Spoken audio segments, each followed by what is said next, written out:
No momento das comissões, nessa edição do OAB no Ar, nós vamos conversar com o presidente das prerrogativas criminais da OAB de Santos, o advogado Paulo de Jesus, que também dá aula de Direito Penal na Universidade Católica de Santos.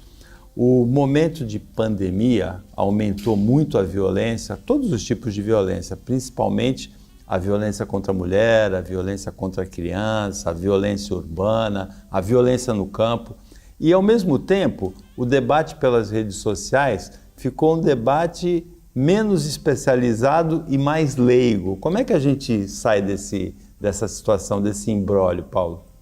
É um imbróglio muito difícil, porque as pessoas acabaram tendo, em razão da pandemia, um convívio forçado muito intensificado. Então, esses crimes que você mencionou, contra as mulheres, as crianças, que são aqueles crimes mais vis, repugnantes, abjetos, que são aqueles que acontecem de forma mais sorrateira, de forma mais escondida, acabaram se aflorando na pandemia e as redes sociais acabaram funcionando como uma válvula de escape para esse tipo de denúncia. E tem uma diferença, né? Antes da pandemia, esses crimes aconteciam principalmente no final de semana. A folga do homem da casa, a bebida no bar, a volta. Agora ficou a semana toda, né? Porque justamente por essa razão, desse convívio intensificado 7 dias da semana o tempo todo, a violência acabou se tornando, ela teve mais espaço para acontecer. Mas, por outro lado, essa questão da internet, por mais que muita gente critique esses debates na internet, muita gente diz que são pessoas que não conhecem do direito e acabam falando coisa que não sabe, eu considero muito positivo, viu, Paulo? Porque independentemente da pessoa conhecer ou não um determinado assunto, o fato de levantar essa questão, de trazer à baila um determinado assunto, faz com que a sociedade pense, discuta, e são temas tão delicados, tão importantes e que demandam uma solução tão urgente que esse tipo de discussão tem que ser trazido e tem que ser incentivado sempre. E ainda tem, além da violência física, hoje tem a violência digital também, não é? E o Código Penal brasileiro, ele precisa ser adaptado para enfrentar essa nova realidade? Precisa. Eu sempre comento que a legislação ela tem muita dificuldade, Paulo, de acompanhar os fatos concretos, os fatos reais, principalmente numa cultura brasileira que a legislação é escrita o tempo todo. Você pega na Inglaterra, o direito costumeiro, consuetudinário, é muito levado em prática. Aqui não, aqui o que tem que estar na lei para ser considerado crime.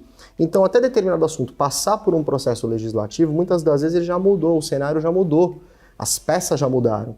E no ambiente cibernético, mais ainda, a legislação tem muita dificuldade de alcançar esses criminosos e conseguir apurar essas condutas. O direito ele se adapta à realidade, né? Ele tem que traduzir novos costumes sob a forma de lei ou sob a forma de interpretação da lei antiga. O que predomina? Qual a tendência que predomina no Brasil? Você diz que é colocar na lei o que está acontecendo? Sim, é porque é da nossa cultura. Tudo o que é considerado crime tem que estar na lei posta e publicada. Portanto, os crimes virtuais, que nós tivemos agora mudanças, alguns incrementos, já nascem com certas lacunas a serem preenchidas. Nós não conseguimos ainda atender todos os crimes que acontecem no ambiente cibernético, mas a situação mudou e melhorou muito de 2 anos para cá, com o advento de muitas legislações nesse sentido. O Congresso está atento, o Congresso Nacional, para essa questão? Então, nós aprovamos recentemente, esse ano já foi aprovado, mudanças em relação aos crimes cibernéticos, configurando a figura do stalking, dessa pessoa que é o perseguidor na internet. Enfim, nós estamos caminhando nesse sentido. Mas o Código Penal como um todo, agora levando em conta outros crimes, precisa de uma releitura, de ser modernizado para poder atender a sociedade melhor. E o Supremo? O Supremo, ele tem trazido interpretações, muitas das vezes, no meu humilde modo de ver, teratológicas, né? Distorcendo o que diz a lei para dar determinado entendimento. Como eu digo para os meus alunos, né? Jurisprudência tem para doce e para salgado, tem entendimento para todo gosto. O STF, que deveria funcionar como uma corte pacificadora, né, na interpretação da Constituição Federal, muitas das vezes ele traz mais dúvidas do que soluções. Agora, dá para o Supremo ser uma corte pacificadora com esse sistema, esse método, essa dinâmica de indicação dos juízes por presidente da República, com uma sabatina praticamente de enfeite pelo Senado? Nós estamos vivendo agora o momento do presidente da República indicar o Procurador-Geral da República. O Ministério Público Federal apresentou uma lista tríplice e ele, por força de lei, não é obrigado a atender, a seguir essa lista. Ele vai indicar um outro nome, o Aras.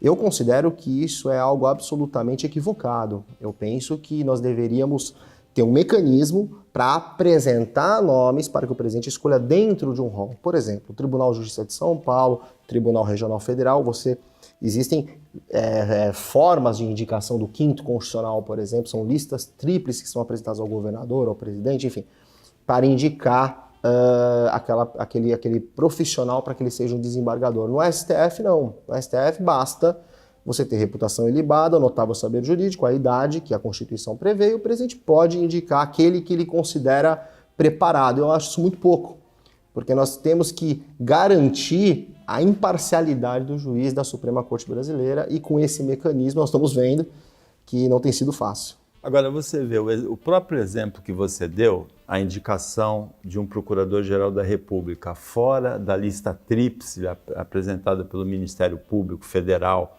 para o presidente da República, Jair Bolsonaro, mostra que a alternativa que se apresenta, a luta dos procuradores agora, é para colocar essa praxe em lei. Não deveria ser lei, não precisa ser lei. Se fosse na Inglaterra, o presidente indicaria um dos 3 da lista, né? Sem dúvida nenhuma, porque a própria carreira não indicou aquele que ele quer ver ocupando aquele espaço.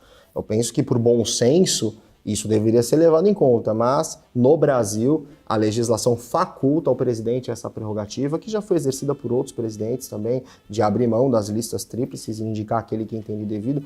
O que nós precisamos fazer e ter consciência? Nós precisamos mudar a legislação, eleger pessoas para ocupar o cargo de deputado federal, senadores que tenham essa proposta, e a partir daí mude a legislação e passe a regrar o comportamento das nossas autoridades, no caso, o presidente da República. Paulo, o que mais importante você gostaria de dizer para a nossa telespectadora, para o nosso telespectador do OAB no ar nessa edição? Olha, eu gostaria de dizer que nós temos que, enquanto sociedade, nos organizar, cobrar as autoridades, principalmente no que diz respeito ao direito penal, que é a área que eu estou discutindo aqui com vocês, para que nós modernizemos as legislações, para que nós possamos realmente atender a sociedade de uma maneira como ela merece. Porque hoje nós temos um Código Penal de 1940, com a reforma de 84, legislações esparsas, mas ainda está muito aquém de dar uma resposta satisfatória à sociedade, principalmente no que diz respeito à segurança pública, que nós não conseguimos dar uma volta no quarteirão sem nos sentirmos desprotegidos. Isso precisa mudar, Paulo. Então, o recado é que nós nos mobilizemos para que nós consigamos mudar essa situação o mais breve possível. Paulo, obrigado pela participação aqui na OAB no ar e boa sorte aí na presidência das prerrogativas criminais da OAB Santos. Muito obrigado, Paulo. Fica com a gente.